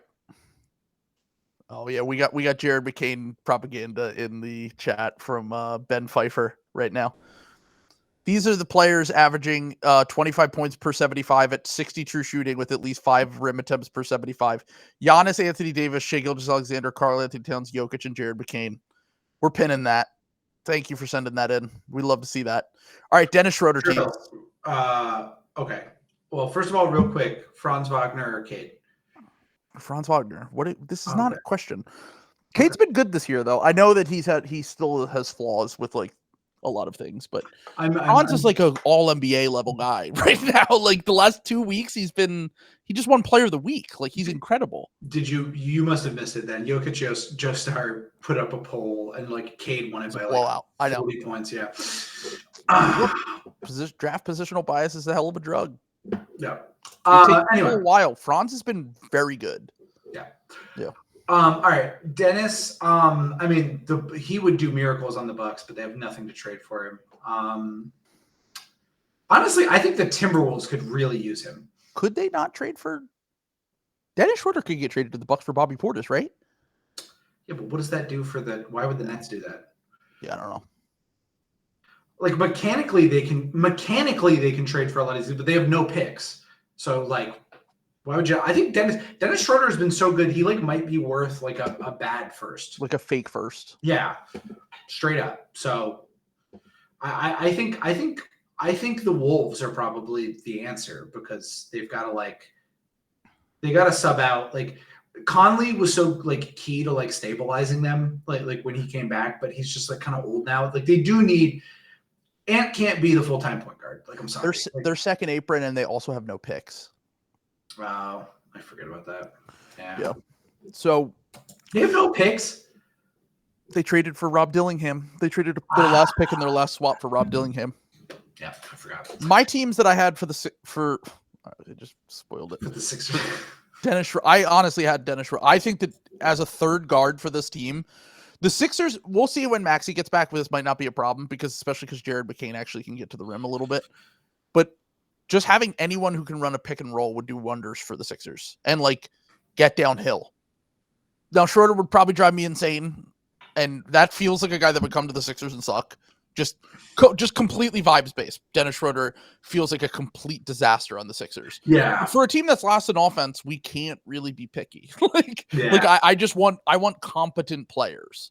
And that's why any of these guys that we've discussed that are on the Nets that are competent offensive players might make sense for them. The other team was the Magic just because of the German connection with Franz, and they also need offense. I think that he would help them a lot. Franz and Mo Wagner, and also Tristan da Silva's German too, I think. Is that true? I think so. I think he's Brazilian and German, if I remember correctly. I think he was born in Germany. No, he was born in Germany from Brazil. Yeah, so it's the opposite. Sure. The opposite of what you were thinking. Yeah. Okay. Yeah. Maybe they moved back. I don't know. Yeah.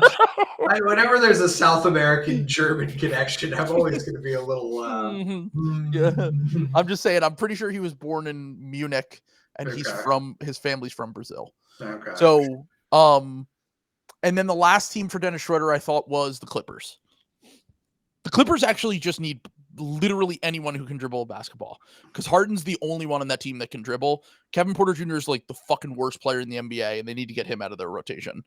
You're correct about that. This was a huge oversight for us on the Cam Thomas thing, though, too. Oh, the Clippers. Yeah, that was a huge oversight on our part. Oh, duh. Yeah, they absolutely, they could, you're right, Schroeder would be awesome for them. They need Cam Thomas. Cam Thomas studying under Harden, I think he already did. They love each other. Yeah, just working on their craft together, generational. I want to look at the Clippers roster real quick. Yeah. Because Sean Marks just did this with Zaire Williams, who actually, by the way, looks like an NBA player. I know he might have cooled off since his hot start, but people are celebrating in the comments that Kyle Lowry's out for the next year. God, that will help my sanity so much. This team will still stink, but at least I won't have to watch 40-year-old Kyle Lowry. 30. Kyle Lowry was one of my guys, but he can't, man. He's too old. He's 40 years old. It's not on Lowry, it's on the coach, dude. Yeah. How are you letting this happen? Yeah, it's crazy. It's insane. But I'm looking at the Clippers roster trying to figure out if there's anyone that they would trade for that's worth a damn. That they would trade for. Oh, they have Bones Island. Bones Island, Cam Thomas. The Nets would. I wouldn't do that for the Nets. He's way better. Amazing. Than Bones Island. I need the Nets. I need the Nets to blow it up soon, because the Cam Thomas. I need to know where Cam Thomas is going to play basketball, man, because it's going to change. It's going to feed families. Yeah.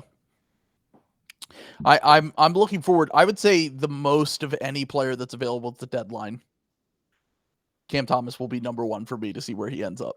What team is just going to be bold enough to take a swing on the most controversial player in the NBA? the most is he good or bad player in the NBA? It's so funny, because he should have been a Bull. You know what I'm saying? Because the Bulls used up their swing on this type of guy with Josh Giddey. Mm-hmm. But Josh Giddey is terrible. Yeah. Cam Thomas is still, the jury's still out. I'm not positive Cam Thomas is bad.